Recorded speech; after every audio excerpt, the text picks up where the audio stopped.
seats. We're about to get ready to start this party right here. This is a real party right here, ladies and gentlemen. I hope you brought your notebooks and your pads. Matter of fact, you can use your phones to take notes, but put your phone on silent, please, because we're about to go into recording mode. I need Molly to come up here, and I need Jennifer D'Amato to come up here. But I want to thank everybody for being here today. Could you give Molly and Jennifer a round of applause?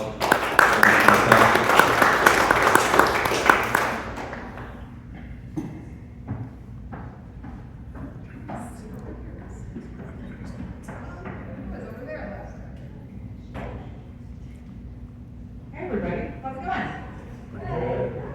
So happy you guys are here. Thank you for taking the time on a Wednesday night to come here, and hopefully, I think you're going to learn a lot. I get the opportunity to interview this amazing gal, Molly, who I know pretty well at this point in time, and we've done talks before. Molly is the founder of Set the Bar. Have you guys been to the bar in Benson called Set the Bar? Women's sports bar. It was number 8 in the nation. Pretty amazing, very visionary. And she's also the founder of Equitas Invest, which I finally learned how to say after 4 months of screwing it up almost every single time. But really incredible also. It's the only crowd-funded or funding for women founders, correct? You got it. Amazing. Besides that, I mean, she's just an incredible individual. It's somebody you really want to know and somebody you can really learn from. And I'm just going to start shooting questions at her. I think maybe some other things to know is that she's won a couple awards recently. What? Actually, I'm going to screw them up, so you tell the audience. So most recently, Women in Cloud. So previously a bunch of Microsoft ex-execs, so created a women's group. They're now national. I won the Trailblazer Award for founding Equitas Invest. And then we also won, the Diversity Champion from the Exarban Foundation. That's amazing. Awesome. How many of you guys are founders out there? Great. Anybody an investor? Raise your hands, you all can invest. Raise it loud and proud. Awesome. Great. All right. Well, we're going to start. We're going to have like 2 different conversations tonight. The first one is we're going to talk about what it's like to be a founder and get some learnings from Molly, and then we'll talk later about the investor side. So I think it's pretty special. We've got somebody who really carries both hats, wears both hats in the end. And I think I'm going to start with.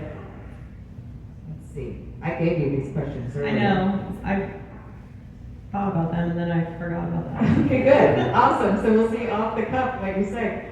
All right, so I'm just going to start shooting some questions out there, and then we'll probably give the audience a little bit of time to ask questions as well, right?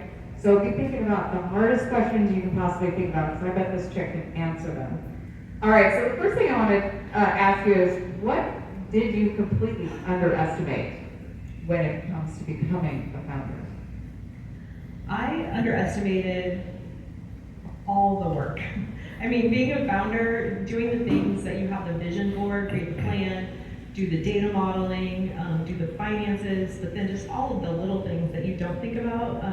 I mean, from doing plumbing at Set the Bar to the thing breaks and the stuff rolls your way to fix. Similarly with Equitas Invest, just having the conversations. Like I really think my deal should be, I should be out there, I should be, the person, the talking head, if you will, for Equitas Invest, but doing the payroll and managing the finances and insurance audits. It's like, I didn't know how to do insurance audits every year. Just all those little things add up, and it's a lot. Exactly. I don't know if you guys, I'm sure many of you guys agree, like just wearing entirely too many hats and not realizing that you've got to wear like 35 different hats, literally. And I think just one other thing, if I could add to that, is I did not realize how much business development and networking was going to be required of me, like how much I need to get myself out there and meet people. And I'm actually naturally an introvert, So it's very hard to do the networking side of things and very hard to do the business development side. But I don't know about you guys, but that was a part that I underestimated in the end. But once I got an understanding and set expectations with myself personally, talking in the mirror, things really started working out in my business. Once I started just saying, you just gotta buck up and do this. You wanted to be a founder, buck up and be one already, right? Anybody agree with that? Disagree with that? How you feeling? Yeah, so? Okay, we're coming back to you in a second. Can't just say so. I'm gonna call out mine. All right, how do you know when an idea is actually a business versus just a good idea? So I used to be fascinated with ideas because I love ideating, I love vision, but frankly, ideas are not that valuable if you don't have the plan and the execution and the vision to make it happen. Ideas now are cheap. AI can come up with ideas. So it's really about how you take that idea, how you actually create something that is needed in the world to actually add value. And I think that's where that's where the business comes. But I've had ideas about creating like sports betting platform for women athletes because the data isn't out there. So I'm like, oh, that's a great idea, but it didn't actually pull on my heartstrings. But it was probably going to be profitable, and now somebody else has done it. So I don't know. There's ideas, and then there's like, what are you doing to actually drive the ecosystem and drive a product or service that somebody wants to acquire? Yeah, I think that's right. So, I was in corporate for 20 plus years, and then I've now been a founder for about 10 years now. And ideas are cheap in the end. Ambition is cheap in the end. What you have to do is you have to get out there and execute on things that creates clarity. And when that clarity starts to happen after execution, then you can keep moving those ideas and ambition towards reality rather than just being ideas and ambition. So something to think about is you can have a variety of ideas, but which one is going to have the highest impact for the lowest amount of effort, and which one are you the best in the world at doing? But then go kind of validate that by executing on it. And one of the ways I like to challenge founders on how to execute on that is at least start by simply talking to 10 to 20 people about your idea and getting a response. What kind of response are you getting? And people who know you or people who don't know you, look for that response. Are people confused? Are they bored? Are they thinking that they would want something like that? Do they not understand what you're saying? Like, what is their response? That right there creates some clarity. You got to go back and start exercising kind of different thoughts and putting some different evolutions on that idea. So hopefully that makes some sense. Does that sound good, everybody? And I would even talk about the hypothesis or the solution that you have without actually talking about your product to do your market research and get that initial feedback. Yeah, that's right. Yeah. So get it out there, voice your ideas, your best ideas, and see what kind of response you get. That's going to tell you a lot about whether you should keep going with that idea. What's been your biggest, oh shit, this is actually on me, moment as a business owner? It's already been a long week and it's only Wednesday, so. You've had like 10 of those already? Like about by Tuesday. Yesterday, I don't even know what happened, but it was a long day. Oh, people issues, number one. And dealing with those in a direct way. Dealing with, we're changing out a dishwasher at Set the Bar, and the people didn't bring the right power connector or whatever. And like, why is this my problem? And now I'm getting the call at 4:40 when we just opened at 4:30. What are we supposed to do? Well, we're gonna manually wash dishes tonight. That's what we're gonna do. That's why we have these sinks. That's why you have a backup plan. And also like, being a founder is lonely. There's nobody else to complain to or to, my team, they can complain to each other, they can problem solve with each other, but I don't have other than my husband and Amy, like I don't have people to go to or to help solve things. And it's like, I've got to figure it out. And, I can have one person help with one thing, but there's 80 of those things happening on a regular basis. So, oh shit, there's always something, and especially with the restaurant. Not sure why I did this industry, but here we are. And as a founder, everything's on you, right? Every accomplishment and every failure is just basically on you, whether you have a team or not. I talked to one of my clients last week who has about a $5 million business, and she is looking to scale that to a $50 million business. She's got several people on her team, obviously 30 plus or whatever.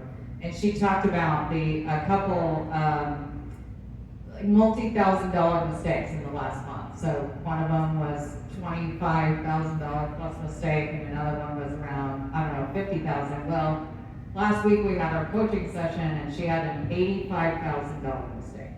This is not pretty, right? And I said, well, so what happened, and who's accountable? And so she told me what happened. And 85,000. It took a while to get to 85,000. Something could have been caught. It was probably a 3-month miss on some level. And she described what happened, and she described who was accountable. And I said, yeah, but who's really accountable? She's the founder. I said, you're really accountable. And until you believe that, these things are not going to change. Because you have to believe you're accountable to everything. That's hopefully a lesson for all of us. I keep telling myself that lesson, hoping I listen to myself one of these fine days. What do you know about money and cash today that you wish you understood on day one? Where do we start? Yeah. Where's the tree that grows the money?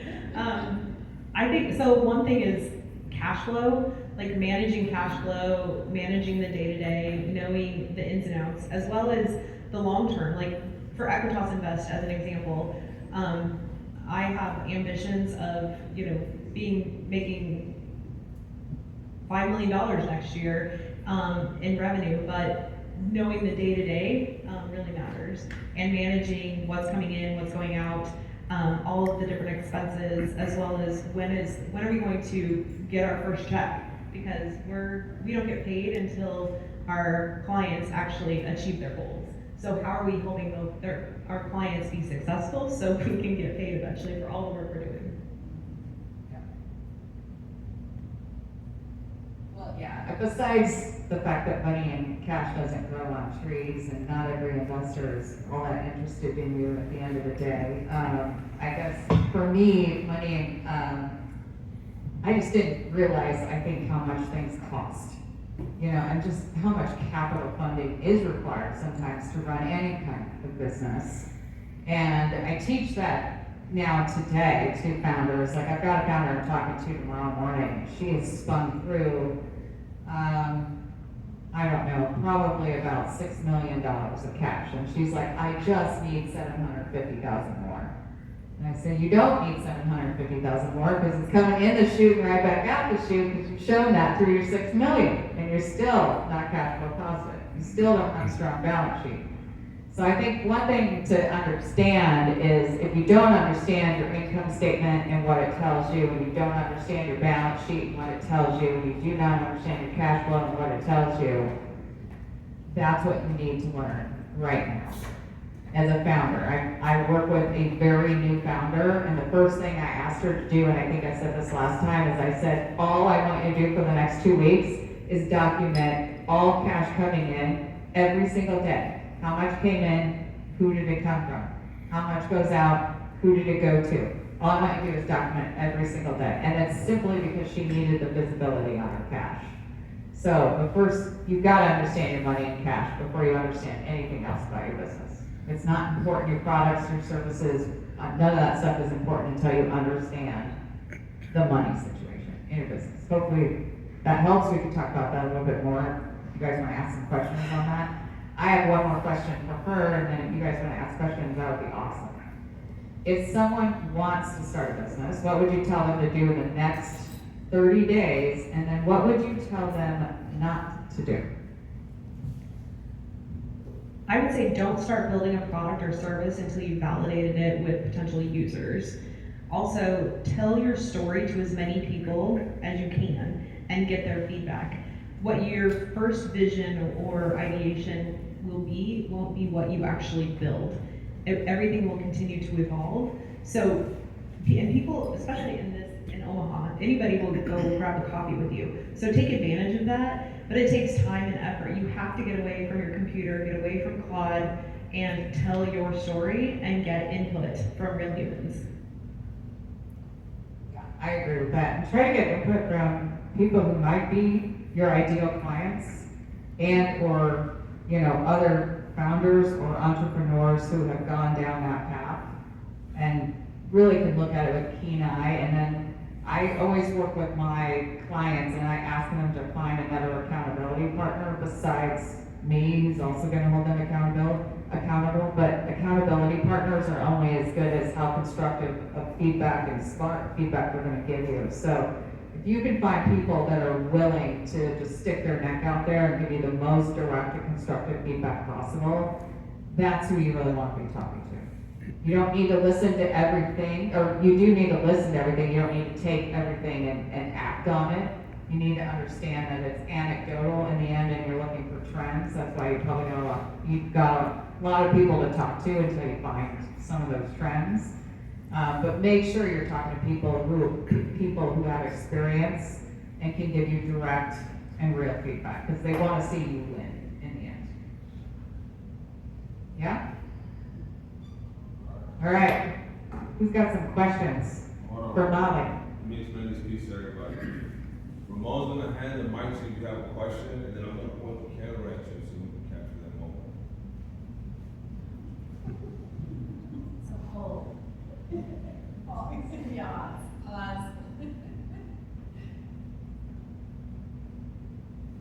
Who had their hand up?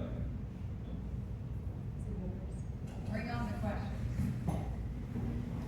Hold on. How close can you get with that camera? All right, go ahead, Joey.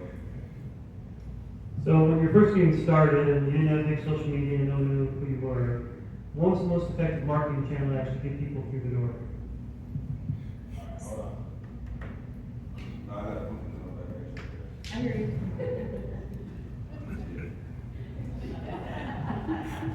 So for Set the Bar specifically, two things we did. One is we partnered a lot with nonprofits, and in order to get that brand awareness, we said we would, at the checkout process, we configured their nonprofit to be featured, and so they helped us build that brand recognition, and we were also contributing back to the community, because community was one of our major values. The second thing was friends and family. Like, hey, come here, bring your friends.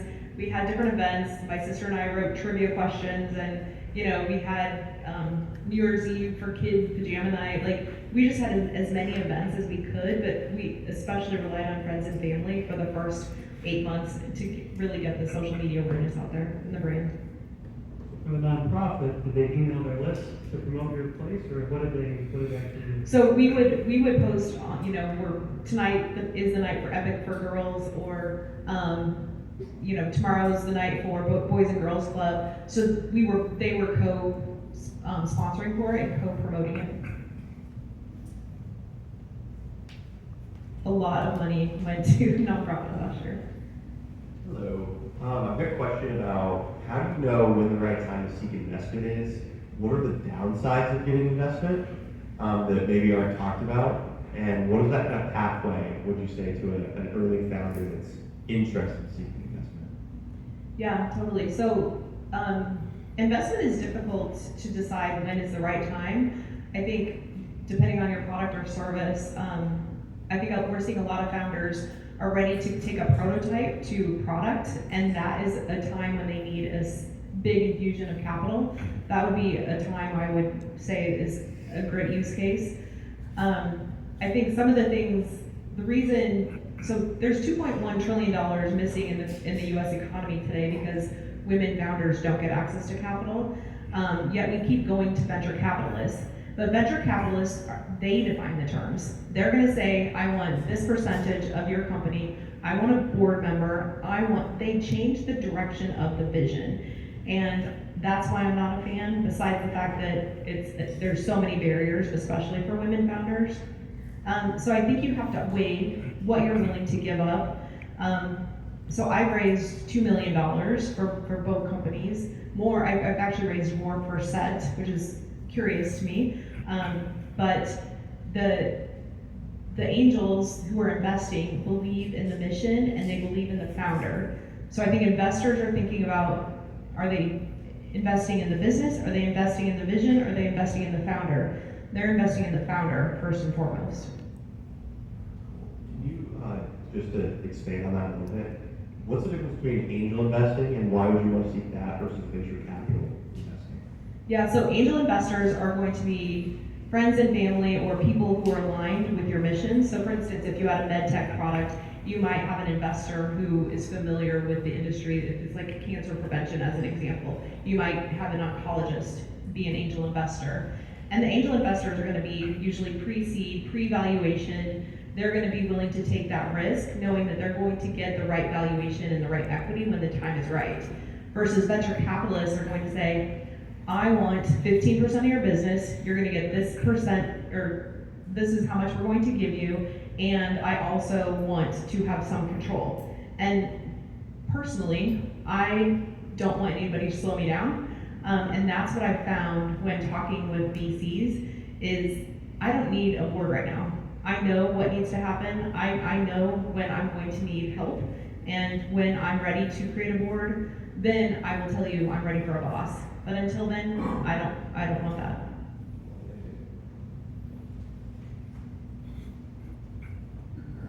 Hey, Molly. Hi, Amy. Can you talk about the importance of being able to pivot?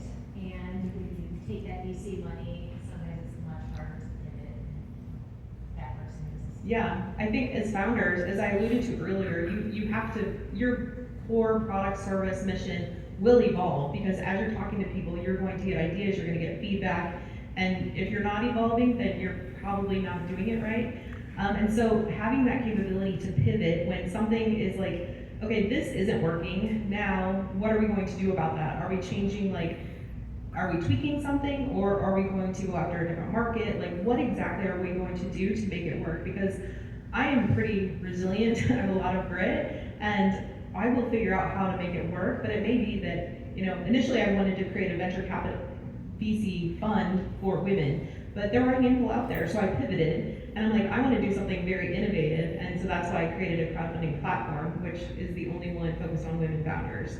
So that's where having that capability to be nimble, but also have the foresight to say, I'm seeing some things, it's not looking out the way I thought it would or the way I planned it, so I'm going to pivot now and adjust.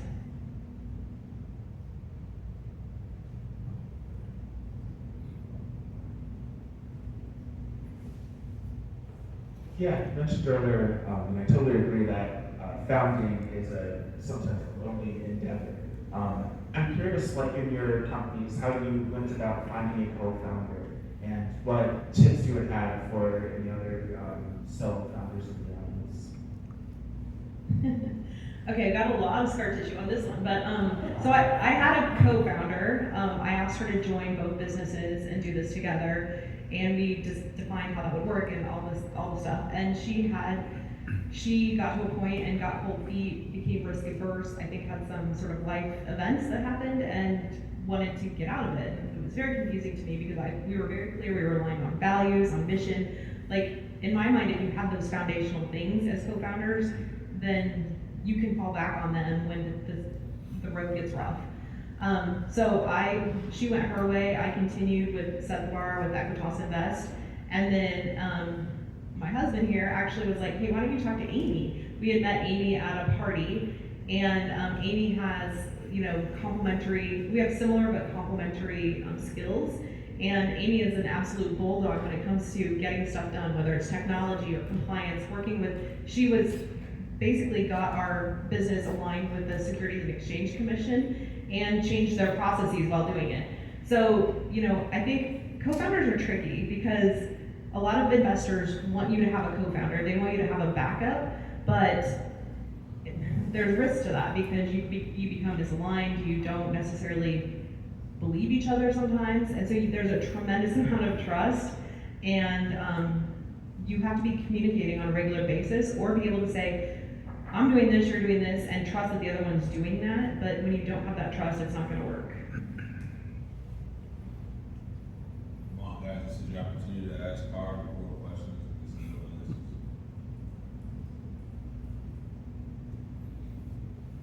So let's say you have an idea and you want to implement it, and you're trying to implement it, but it's just not working out.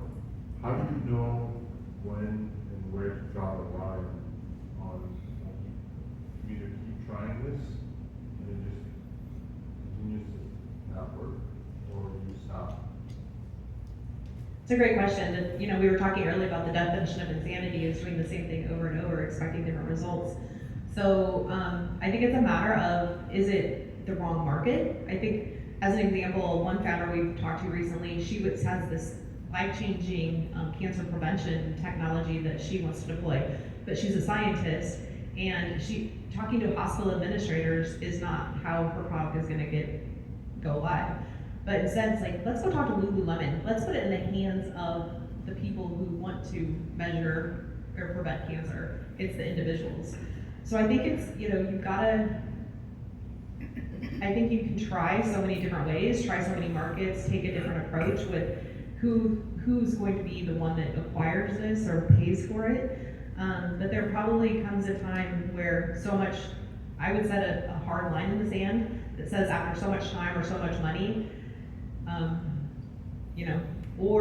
or get some. I have advisors. I don't have a board, but I've given equity to some advisors.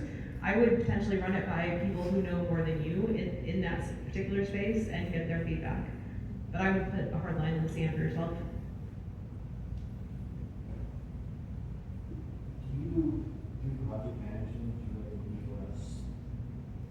process, or is it just kind of more like a whiteboard every day and how do you do something, or how do you keep track of everything?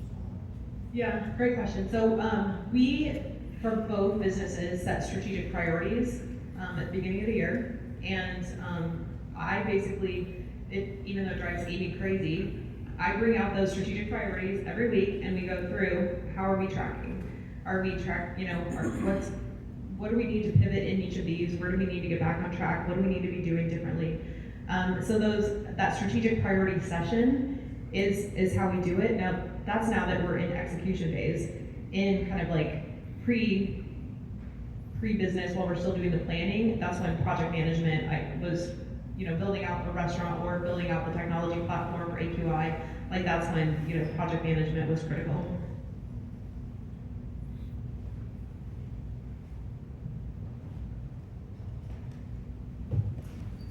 All right, there you go. Go ahead in the back.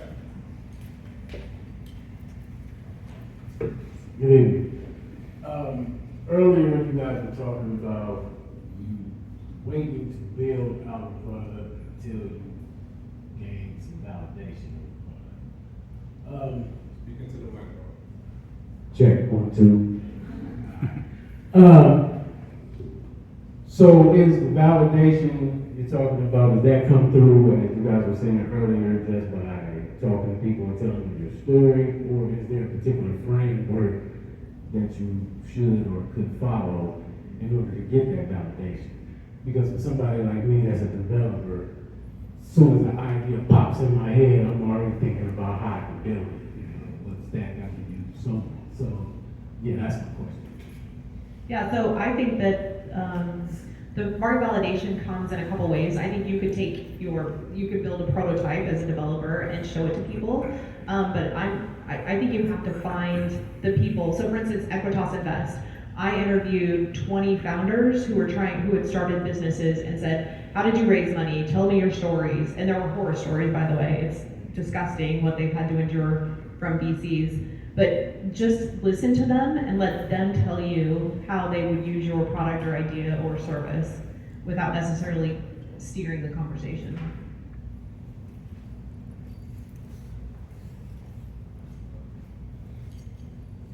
So it sounds to me like you want to stay away from investors if at all possible and try to carry it like you can on your own for as long as you can, even if you can actually get it done without having that try to.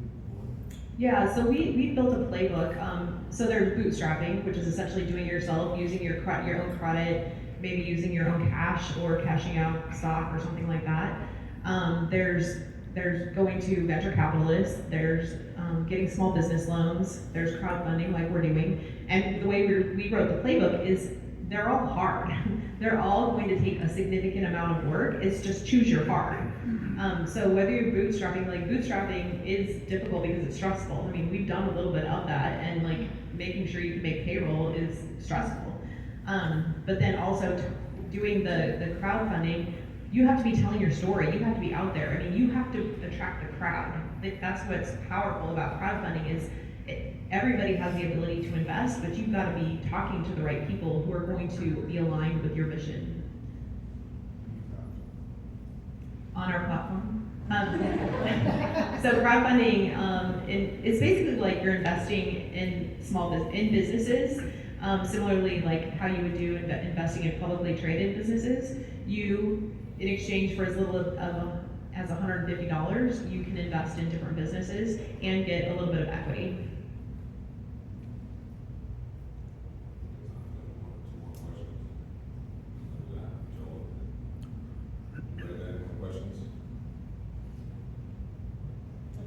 Okay, put it back.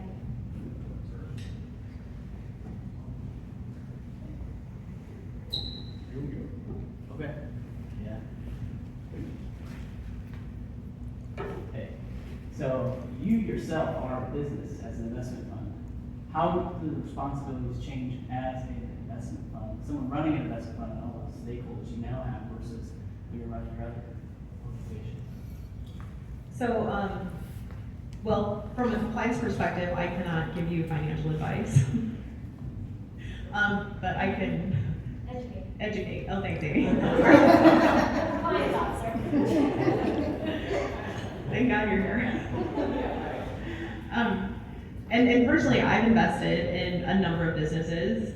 Frankly, when I retired from my corporate job, I was like, what am I going to do? I didn't know I could invest in small businesses. I invested in a vineyard. I invested in like a property, they were building out this resort type thing. So to me, as an investor, I look at things that align with my values. To me, that's where I'm going to make a difference in trying to support a founder. But that's not financial advice. What would you say is the biggest thing that you would like to see in the community of founders and people that are aligned in this way here in Omaha? What would you like to see? What's kind of a gap that you see to be filled? That's a great question. I think Omaha has a great community supporting entrepreneurs. I was able to experience it at a couple different conferences as well. So also in Seattle, where you have corporations, you have entrepreneurs, you have investors in the room. The biggest thing that I would like to see differently in Omaha is that all the philanthropic people here, if they invested just 1% of their portfolio in entrepreneurs, they are still making a huge difference in the economy and in the community and keeping people in Omaha. I think there's a ton of value in all the different organizations we have. I'm just quite confused on who does what and why we have so many. So I would love to see like a map of who does what and what should I go to and where should I invest my time.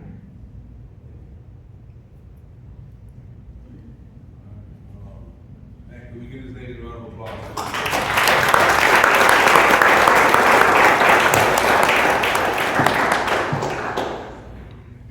We gotta go to Stana, come to the stage.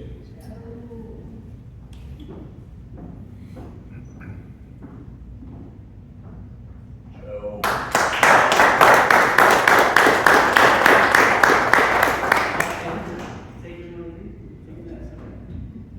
Right on. How close do I gotta get to this? Can everybody hear me? Hear me now? Okay, got it. Perfect. Sit in the middle? Oh, I gotta get the clicker then.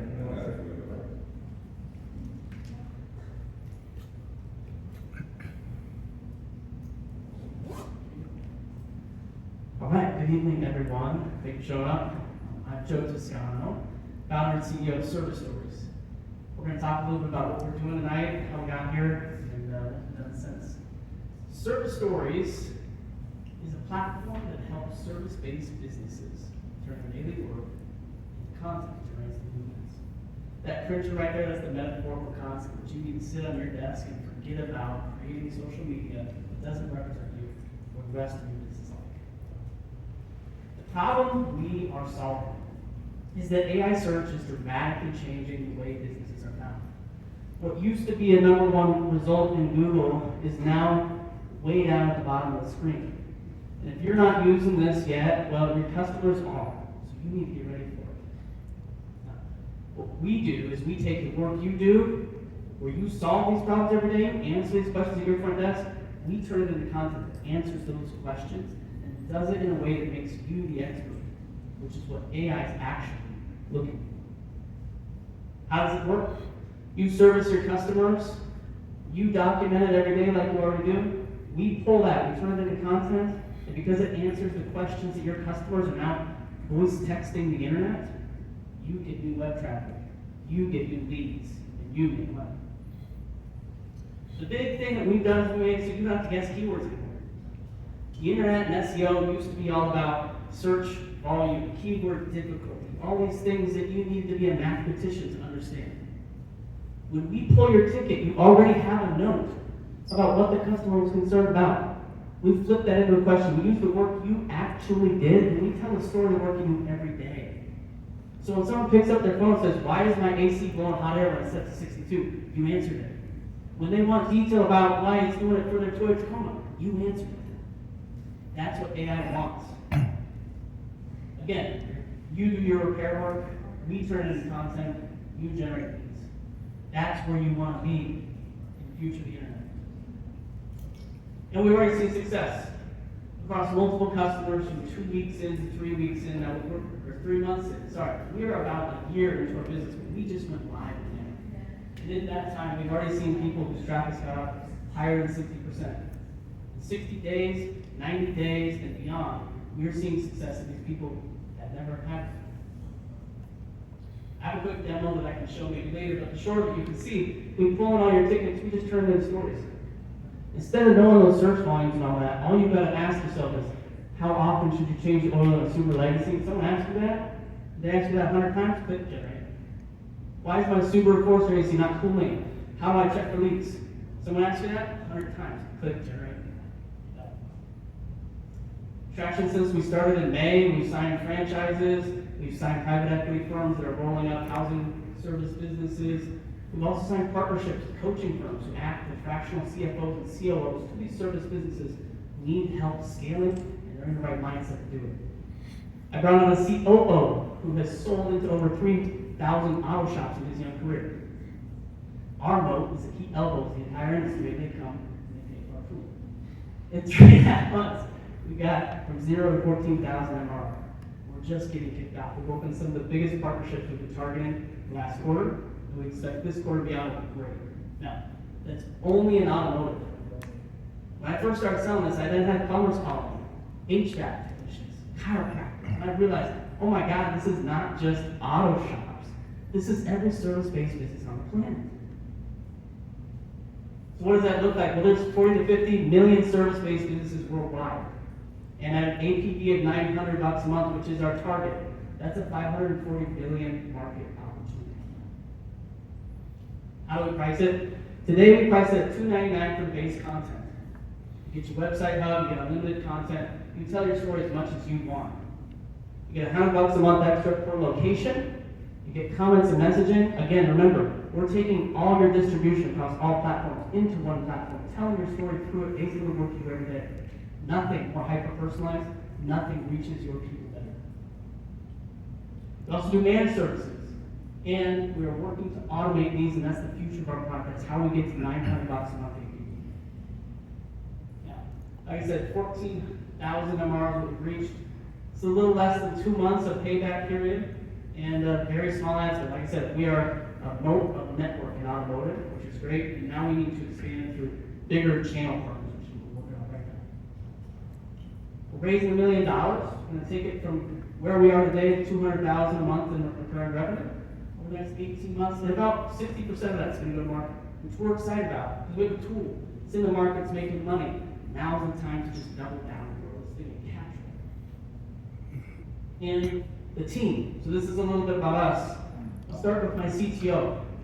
He was the CTO of Retail Aware, which was the first to put IoT devices into retail and track attribution revenue. We're going to build that into service businesses. Keith Blake, that's my CO I told you about. And then there's me, my background. I was born into an auto shop. I was a kid at 13, 14 years old who was taking the metal parts to those scrapyard right across the street. Then I built a career. I became a technologist. I was a senior level consultant at 26 years old at Google. And the project I was on, my boss pulled me aside and said, hey, we're working on the merger of Adams and Adams Express. You see that blue button up there? If you mess it up by 0.05%, that's $20 million a month.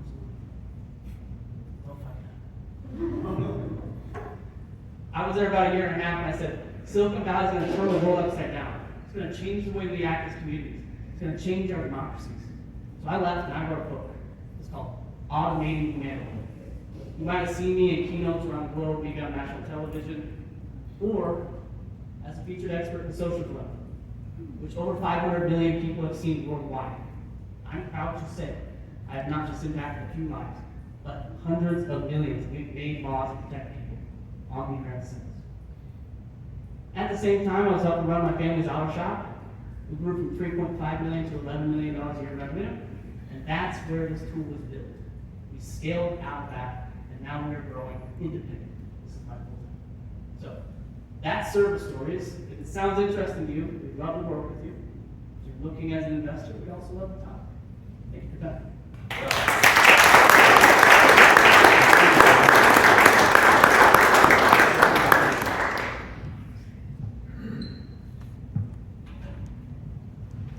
Hello?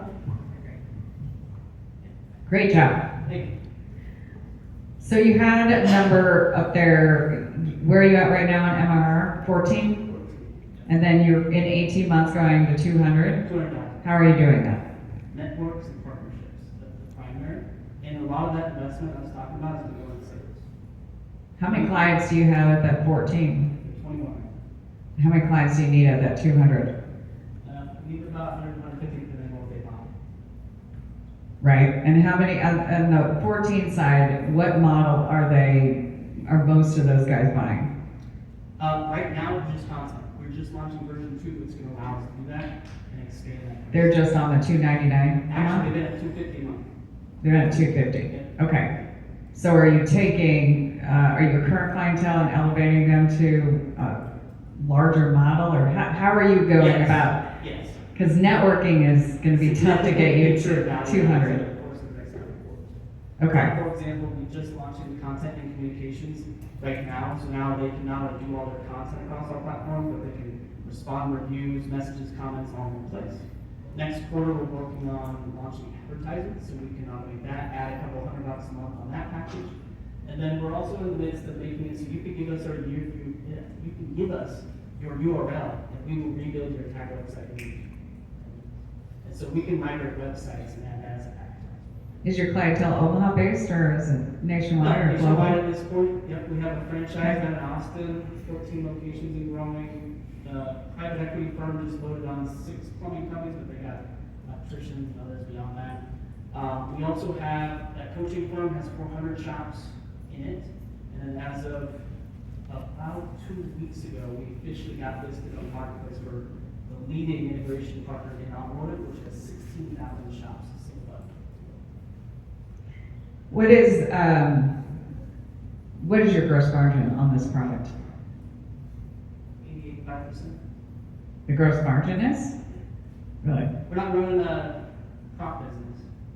We run on traditional software revenues. Okay, and if I run an auto shop, how much time do I have to commit to making sure this happens on my side?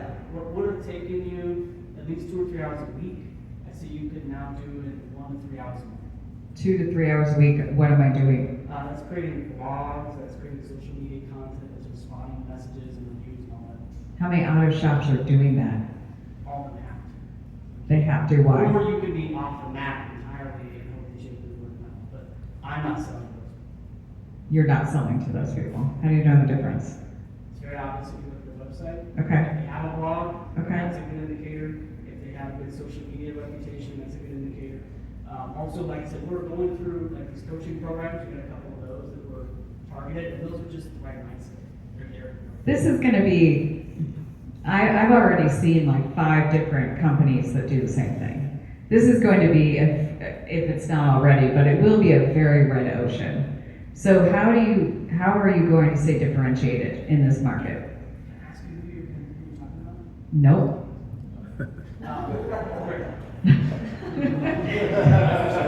I mean, if you don't think that people are already leaning into this, like, do you know how many marketing agencies are in this country? Right. Yeah, they're all leaning into this, right? Because this is changing for all of them. Right. We become the standard to them. Correct. That's good. Yeah. There's partners that we need to find, which is video and photography, and people do that. We're not gonna be.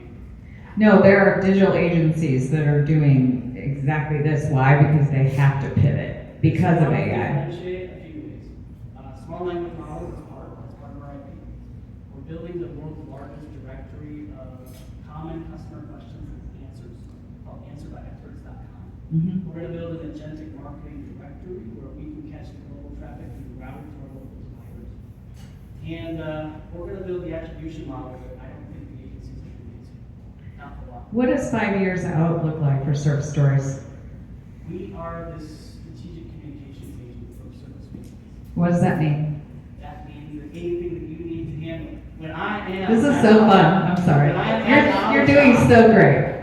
I appreciate that. So I spent years doing all the minutia of communicating for our hour show. Anytime a customer comes in and has a bad review, anytime that, whether that's real or not, it may be very bad, or it may be that they're lying.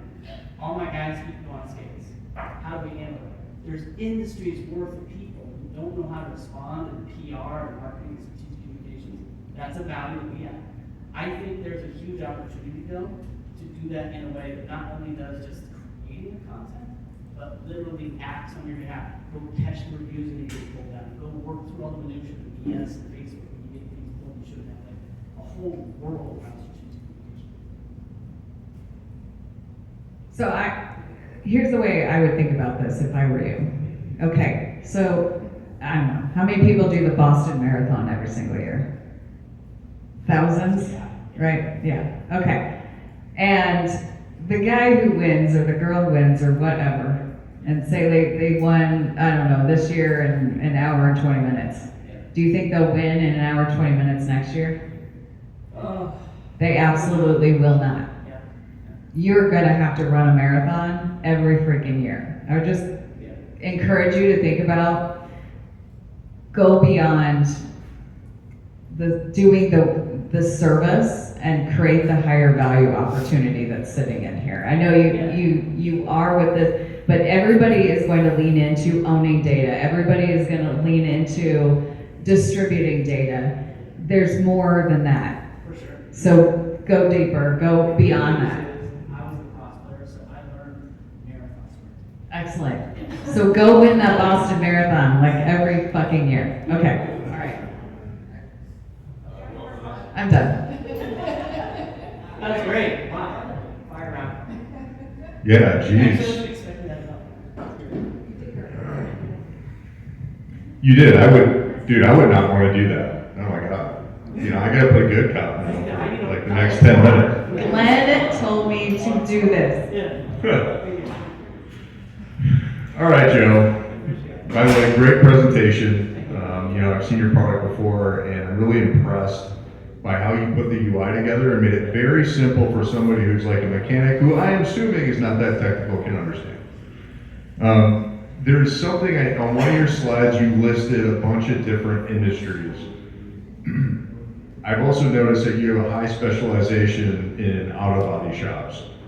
Do you think you can get there by further specializing in auto body shops, or are you going to try to look for those other industries to get into? No, I'm not saying no. It's a good start. I know it super well. I can talk to those guys. They know that in the industry. It's a good first step. My COO, same thing. That's why we're closing that first. That's our 75, 80%, but no, I think 40%, 38% of our customers are now home services, and then we have one medical. So for me, it's unregulated industries first, because we can move really fast, capture the market share, and use that revenue to build upon. I wanna get into real estate, I wanna get into insurance, so many stories, so much need to tell the stories. I don't wanna get into medical and finance services. I want to be the horizontal platform that can, the lovable of SEO, whatever you wanna call that. Maybe even Canva, that's what Canva did. They took a design work that was actually not that crazy for people to get into, it's not like coding, and they made it so everybody. Okay, here we go. He said medical. He said medical, regulated space. Can I ask you what kind of provider is in medical? Right now? Yeah. Yep. Okay, chiropractic. So let's elevate that a bit further.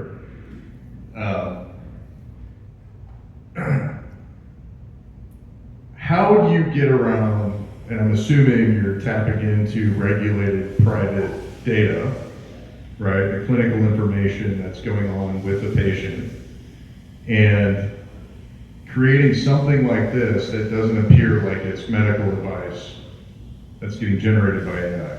That's an awesome question. The good news is that I don't figure it out right now, but I have thought about it. So I think number one, there's plenty of tools out there that can obscure data. I don't need to know the patient's name. I don't need to know the exact diagnosis for every single thing. We just need to tell broad pictures, like what they came in for, what signs there are, and what ultimately was kind of done. And the way most of the stuff comes out to too is not prescriptive. That's the problem. Even not, I can't prescribe this stuff.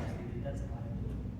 But we get into the abstract, the story level, the customer can be, that's the important part. This is about taking, when an auto shop says, oh, I need to get your radiator changed, and that's what Steve's from this and that, and Cadillac converters are gonna take off. No, they say, steering wheel should be, I hit my brakes. And that's what we're hooking them on. So we're not even often in the expert language sometimes, because we're telling the story with the customer. That's how it goes. Got it. Have you seen how lazy doctors are when they write their notes? Not yet, not yet. There is not a story there, man.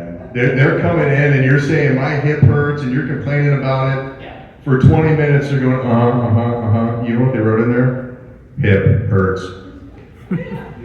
So, and from personal experience, I saw this once. We were working with a very large multi-state orthopedic practice, right? And we were talking about their website and keywords and all these different things, and we tell them, we go, hey, do you know how you're getting found? Whiplash injury. And they're like, we don't treat whiplash.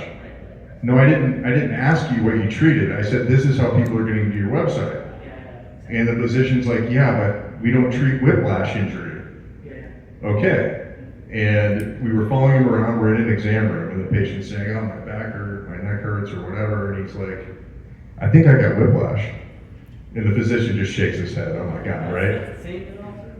However, my point is that it's almost reverse in this medical space to what you're doing, right? So you have a note that really doesn't say a story or much. It's very coded, structured, templated, which almost repeats like a keyword. And in this particular sense, the keyword is actually leading the SEO campaign of their website. Sure, that's great technical detail. I appreciate the question. So, a few things. One part we're working on later this fall is multi-integration sync. So I can actually get your call recordings, and then we can get conversational description of the problem, not just what the notes, which is where we started. Maybe not valuable in medical either. So secondary phase also, as we bring in more analytics, we can bring in Google Search Console. We can bring in, we can see the queries, and then do that way also. Reverse, because they're not that robust right now. If you go to Google Search Console, you're not getting a lot of detail about exactly those long tail queries or the full conversation stuff. But Google is getting into it more and more, and there are plenty of tools that we could pull APIs from that are built for AI SEO. So you're right, it's something we need to do, and we have some of it. Okay, advice time. So I love that you said home services. That is a lot of people don't know that that's a super hot space in the private equity world. You know, Bob's HVAC service and, you know, lawn mowing services and roofing and whatever. rather than boiling the ocean and Yeah. focusing on too many spaces, I was pointing out medical as that's going to be a little bit of a more tricky animal, is start to, one branch connects to another and another, and I really like this kind of automotive and then pivot into home services space for you. I think you could knock down some pretty serious private equity partners with this. Yeah, for sure. We're actually lucky. We have corporate pitch day. Awesome. We'll see. I think we had another question back here. I'm sorry. Really quick. Yeah. What breaks going from 14 to 100,000? Let's say you're 100,000 tomorrow. What breaks? What breaks? That's a great question. With our current team, it would be sales and customer service. For sure. For sure. We have a great team, tech team. We're going to scale it out. We're going to have a lot of this automated in the next 2-4 months. And then it's going to keep up with people. And I think that's going to be an advantage for us too. In the businesses we're in, it's going to have good customer service, not the AIC. We can have that for the lights. Ramon,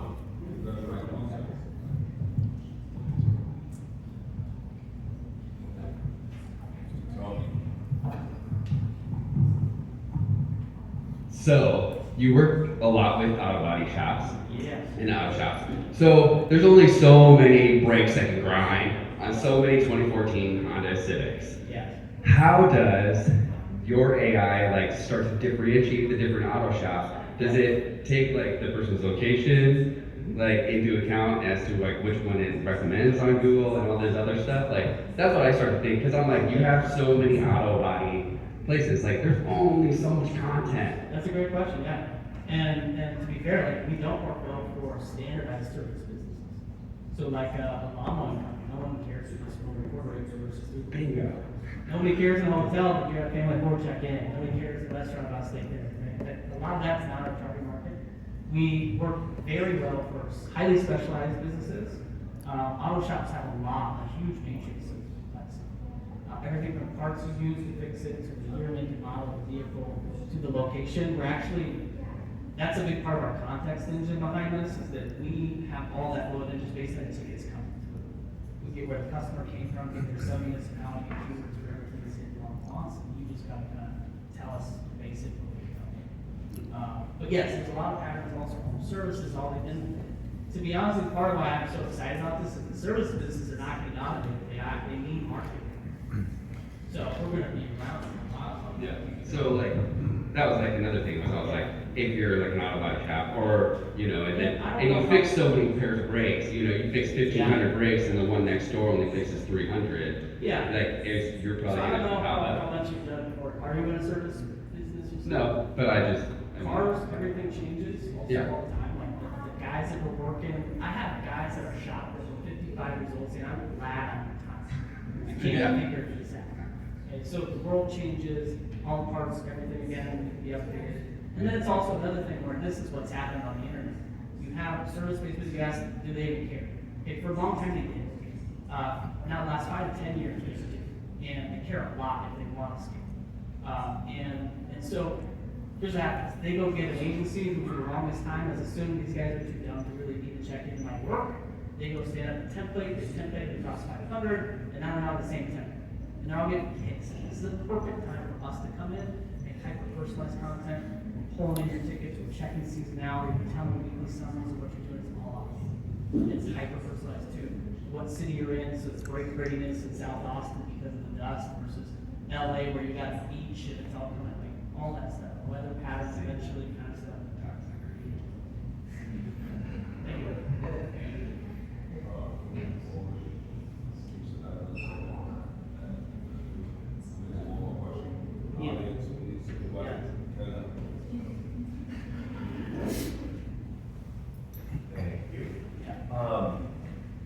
Getting to know you for the last year and a half, seeing you build this thing, I don't think I've ever met somebody that has so much conviction, that knows this is gonna work, and I have zero doubt that you're gonna make this work.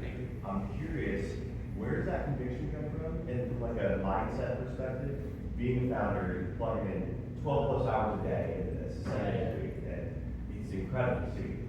Where does that come from? What's the mindset around making this work and knowing you're gonna make it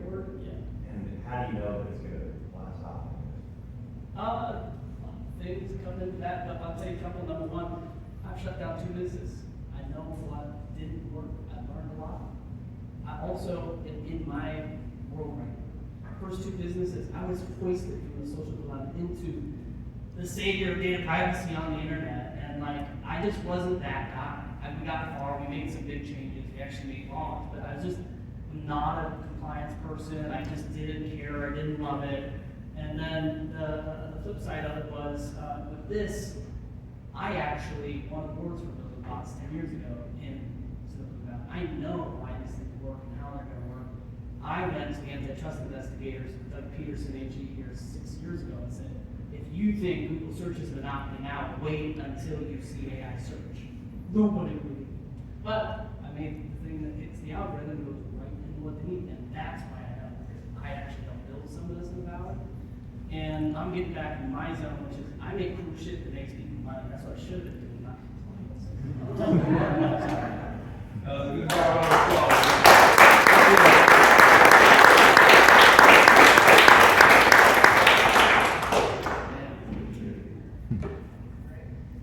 All right, Molly. Ladies and gentlemen, this is a segment that I'm excited about because Jennifer's excited about it. And she don't get excited about much. So. Oh, yeah. Thank you, Joe. That was amazing. I think the conviction thing sounds pretty spot on. This one. I got so press the button.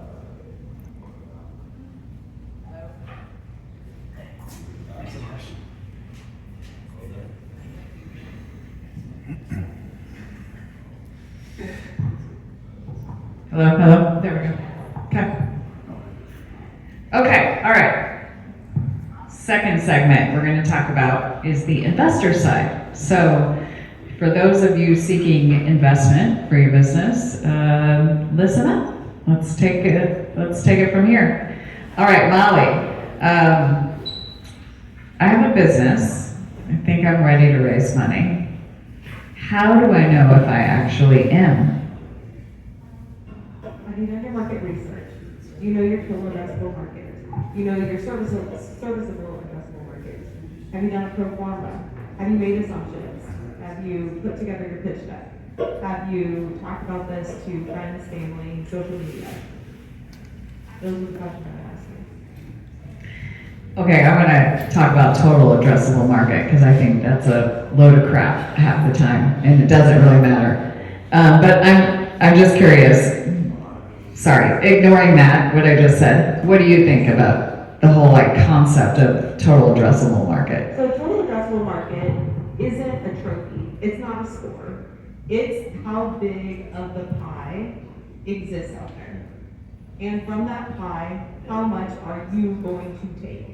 I don't think, it's not a shoe size, it's not your, how many free throws you make every game. It's not a competitive thing. It's basically a data point to say, I know that the crowdfunding world is making this much money right now, and I'm going to go after a cut of that. That's a pretty good answer. When a founder pitches you, what are you really investing in first? And you did talk about this before, so maybe we just kind of repeat this answer on some level, but the idea, the business, or the founder? Founder, period. What about the founder? I think, so there's founders that I see who have the vision, who have the idea, and there's founders who can also execute. But there's also founders who know they don't know how to execute. And if you have that self-awareness and if you know how to build a team to create that, to fill that gap, because as an example, I'm a scientist. I know the photogenic proton molecular science that's going to solve this problem. Nobody wants to hear that. That's great and that's brilliant and we need that, but telling that, how are you going to tell that story to people who are going to buy it? That's where, if you're self-aware enough to know that that's not you, but you found somebody to help you tell that, then you're winning. So founders who know the product, have the idea, can you execute, or do you know that you can't execute, but you have the team to do that? That's really smart. 'Cause I don't know, how many of you have heard the concept of visionary versus integrator? You know the difference, right? Yeah, so if you know what side of the coin you're on and then you know what side of the coin you're not and where you should fill in the gaps. I don't know, where's Joe? Is he still here or did I send him crying? You were, that was hard. Is he, oh, did he leave? He's gone? I was just curious. He should be warned. He seems like a visionary on some level.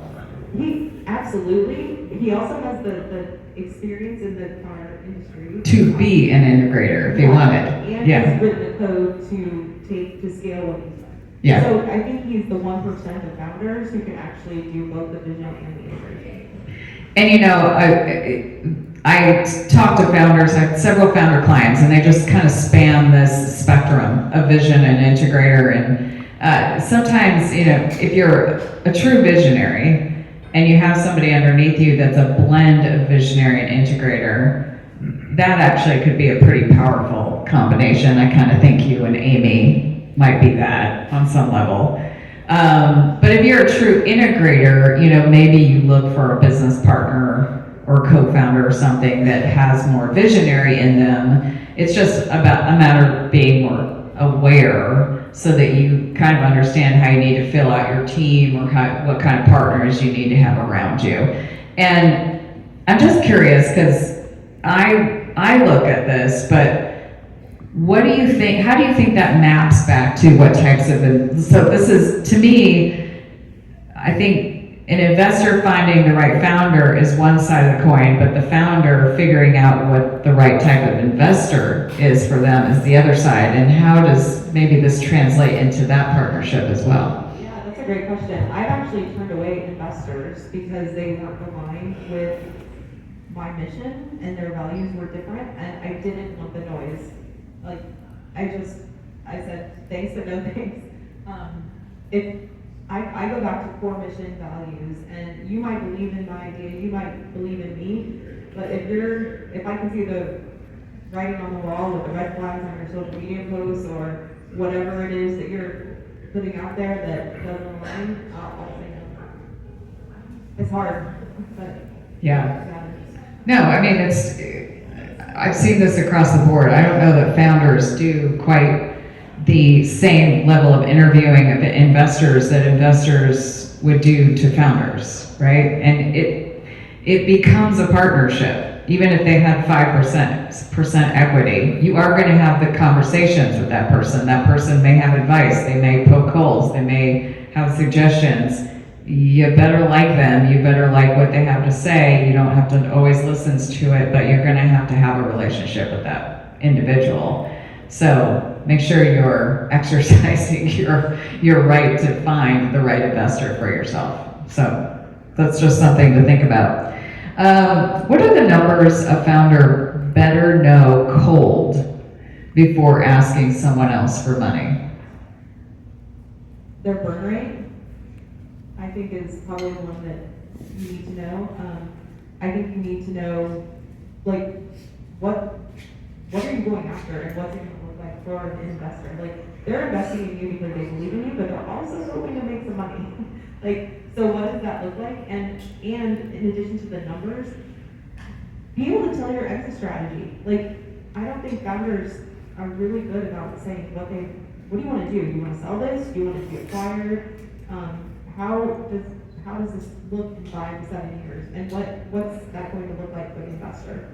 Because they're looking for, I mean, if you're talking to VCs, they want to triple, double. They want to see your tripling revenue, tripling customers at the first 2 years, and then doubling thereafter. So if you haven't like mapped out what that looks like to meet those expectations of triple, double, then you're not ready to talk to investors. Let's talk about burn rate a little bit more. Can you describe that with a little more detail? Burn rate. Oh, it's my least favorite topic. But burn rate is like how quickly you're burning through the cash. So investors want you to spend money. They don't want you to sit on it, but they want you to be doing things that matter to grow, to be able to scale and grow the business. So how quickly are you burning through building out or basically spending money to build out the technology, to build out the marketing, to do the go-to-market? Like, what's your burn rate and how quickly is that gonna turn into the revenue? So, I mean, it's interesting. I was looking at the numbers for AQI, and despite only raising less than $1 million, I've already burned through over $1 million. Like, how did I do that? Because I don't have $1 million in the bank. Well, first of all, Amy and I make the dollar go a lot further, and then I also, the prototype grant was something that helped supplemented it, but like making sure you know what that burn rate is with cash going out is really important, especially with borrowing. I know as an investor, I want to know when I'm going to get my money back. And then what the total return on that investment is going to look like. Let's just say over the course of the next 5 years. What do you want to know as an investor and how do you decide how much you'd be willing to invest? That's a good question. So I want to know what the exit strategy is. I want to know what the return is, like, and how quickly are you going to get there. I also want to know that you've got the capability to pivot. That to the question that was asked earlier, like, when do I stop or when do I actually go a different direction? Is the founder agile enough to do that and have that awareness? So, and I'm also looking at risk. Like, some of the things, I don't invest in things that I don't like, that don't align with my values. It's really core to who I am. Because those things don't matter. I guess I'm not looking for just making money. I'm looking at making the world a better place, is what I'm saying when I align with my values. Yeah, so this is a little off the cuff, but I was thinking about this. How much do you invest in the differentiation of whatever that product or service or founder is? That's a great question. I think there's, so recently, AQI, as an example, we started doing AI pod workshops. So one of the things I did was I created a board of directors, I created a CEO advisor, and I created 2 marketing personas for my 2 different businesses.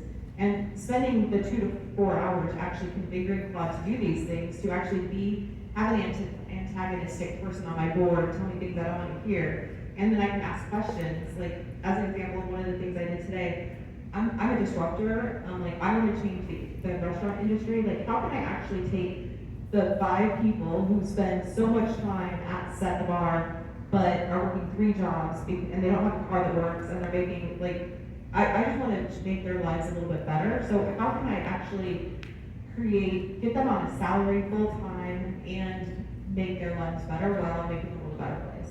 So, like, and I had the Claude tell me, yeah, this is a great idea, but the antagonistic was like, how is this actually going, like, you're gonna have to raise prices really to ultimately do this. But anyway, those were kind of the strategic brainstorming things that I do with the Claude. I have a board of directors, but I don't think your CEO and advisor is as good as me.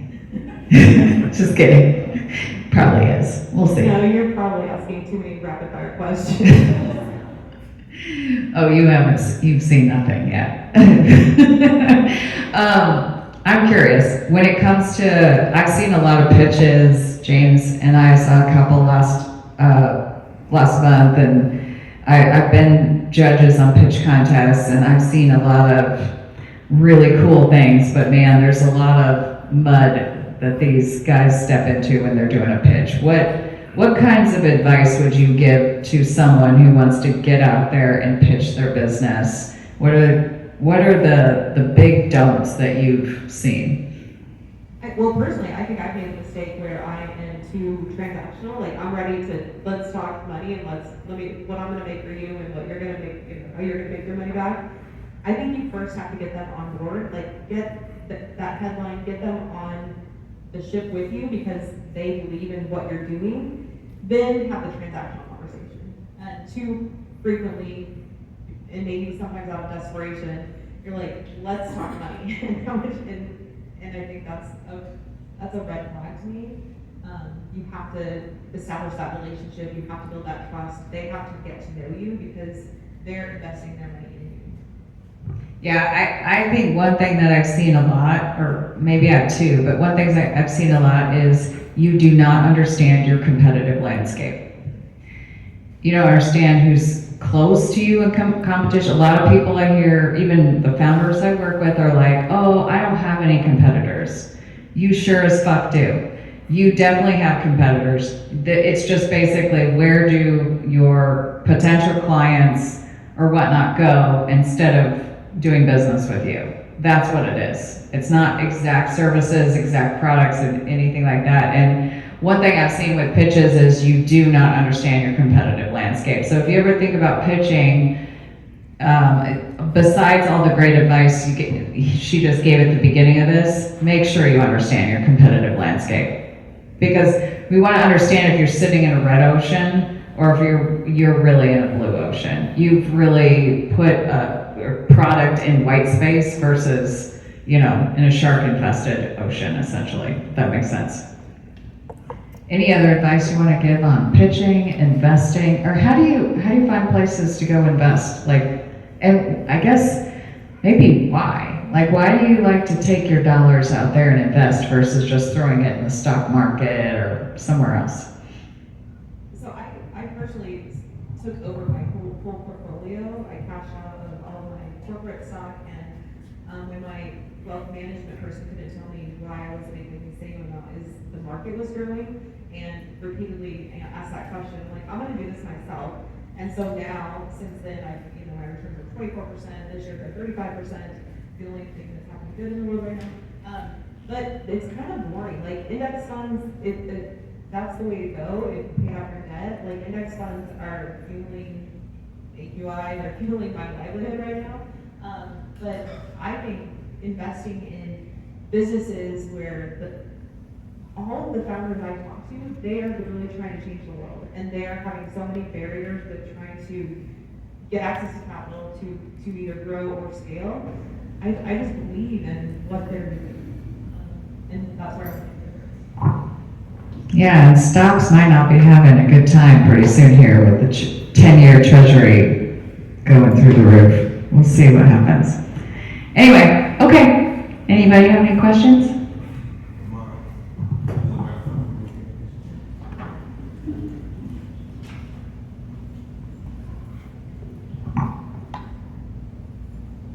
We're at the final, please submit, I'm advised you get it now, this is free game that you got to I charge tomorrow, but it's only education.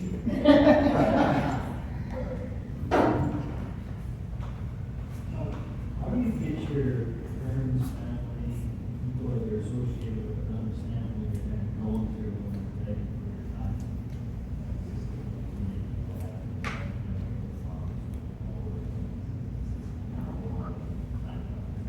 You're done with the day, it's like, then you got 3 or 4 more people, because now that you have time, it's difficult. So how do you do it? Managing life in 2 businesses. Right.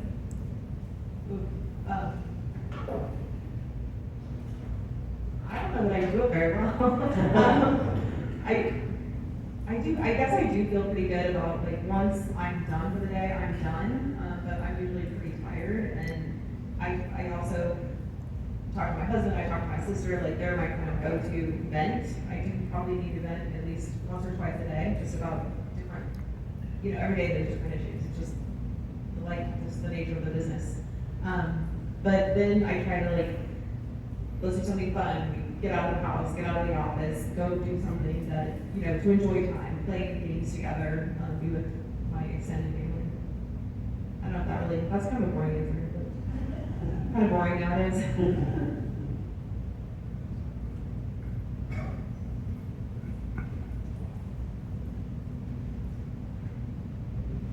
I don't know a whole lot about crowdfunding, and the idea of starting up a crowdfunding platform or a fund specifically for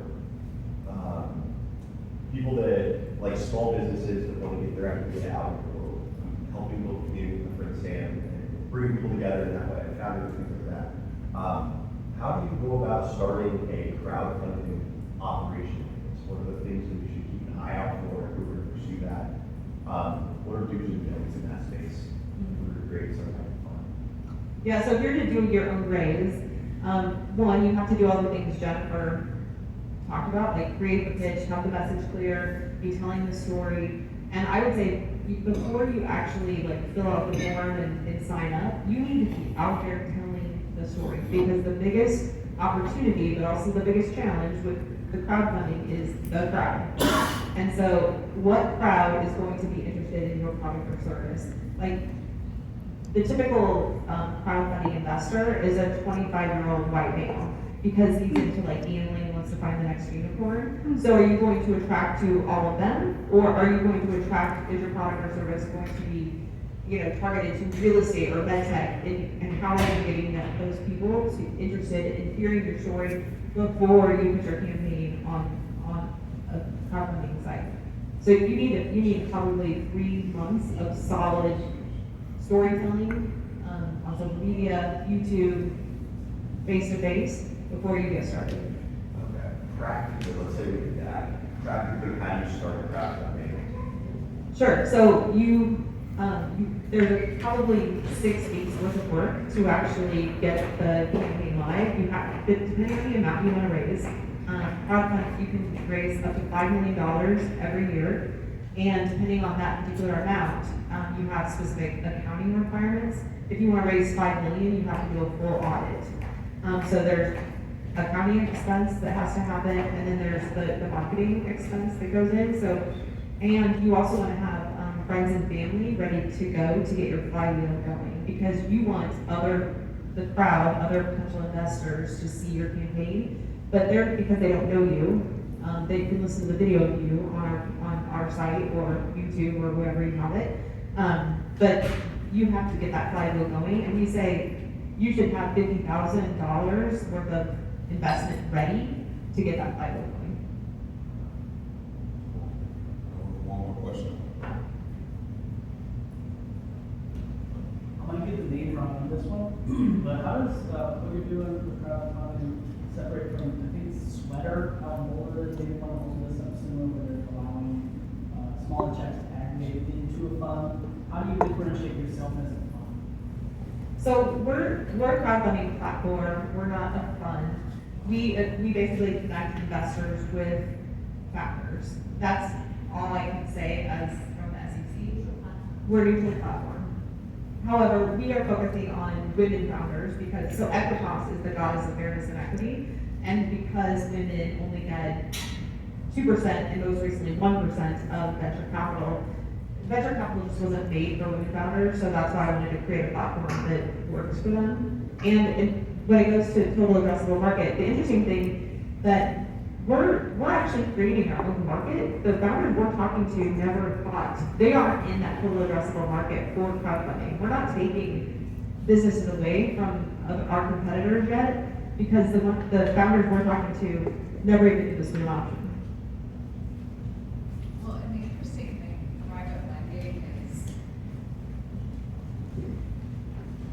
private lending is becoming more of a known type of lending option. So I think it's also probably leaning into that a little bit more, because I've been doing private lending on the real estate side for several years now, but I don't think people think about individuals being funders, and rather going to these sort of private equity firms or venture capital or whatever it is. And private lending is just having a day now. So I love what Equitas is doing, especially for female founders. That whole idea itself is incredible and very needed if you look at all the stats when it comes to female founders and the lack of funding. By the way, the last stat that I'll drop is, and really the business case for Equitas Invest is women founded businesses have a return of 78 cents for every dollar invested, versus men have 31 cents for every dollar invested. So investors, again, this is not financial advice, but investors are leaving $85 million on the table every year just by not investing equally in men and women. So I'm not like anti-men. I just want to like help these women founders get their businesses going.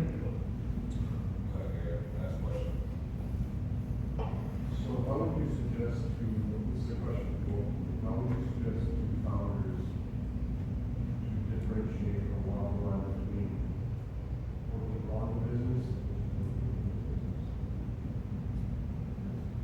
and working Well, I mean, that's why I have the female founder breakfast that I do, is I force these female founders for 2 hours to work on the business, because that's what we always deprioritize in the end, right? Because we think in the business is more important, but the bottom line is you cannot make good decisions about in the business until you understand on the business. So in my opinion, it's bookends. You need to work on the business first, then in the business to create clarity, and then on the business again, and you need to have the discipline to do that in your own frequency. But for me, I tell the female founders I work with, I work on the business, and it sounds like you do this every week, I do too. Friday mornings is my on the business time, and I don't let anyone steal that time. And it's about me going through all the things I've challenged myself to do over the long range, and not this week, last week. It has nothing to do with clients, by the way. This is not about me thinking about what I need to do for clients. This is about me thinking about how does Uprisers Growth Partners get to the next level? How does it get to the level I want it to get to? And really thinking about, am I accomplishing those things? What am I doing well? What am I not doing well? How am I going to correct those things? And how am I going to, and I think I said this last time, but how am I going to make the areas that I win in, how do I make them bigger winners? Because I'm a bigger fan of exasperating your wins, going, okay, I just won in that area, or just accomplished in that area. How do I make that a 10x accomplishment? And that's my on the business thought almost every Friday. How do I make my accomplishments 10x accomplishments? And usually that gets me in that frame of mind, but you've got to have that rhythm like Molly talked about, and I'm saying now as it's it's got to be weekly in my opinion. If you're a founder and you're not working on the business on a weekly, you got to step back and really question whether you want to be a founder or not. You just want to be an operator. You just want to execute. That's a different role in the end. So 2 things. One is I will be presenting to big time money people on a Friday morning, and I'm doing bar back work at Set the Bar Friday night. Like, it's a problem. But I know it, but the other thing that I think about is how am I spending my time, and what return of investment on this task, if I'm in the business, am I getting? I'll leave it at that.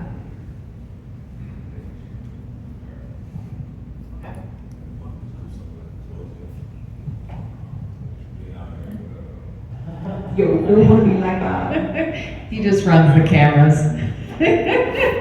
Well, thank you, Glenn, for this excellent event. Thank you guys for taking your time. I mean, it's Wednesday night, and I know that you had choices, and really appreciate that you took the choice to come here and just be with us. And thanks, Joe, for such a great presentation. Just a really cool, first of all, founder story, but secondly, business. Just amazing. And thanks for having the guts to do that. That's really hard. But thanks, Molly, for entertaining all the questions and just amazing knowledge that you supplied. So thanks, guys. Have a great night.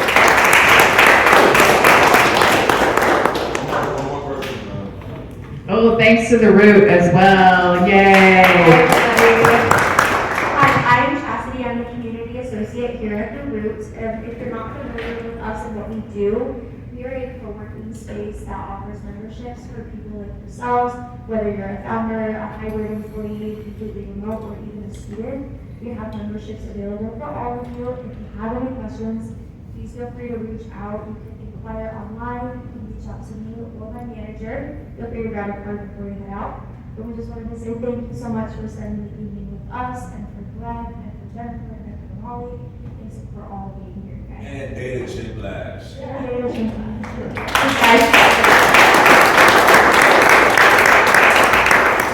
right, look, you ain't gotta go home, but you gotta get out of here, man.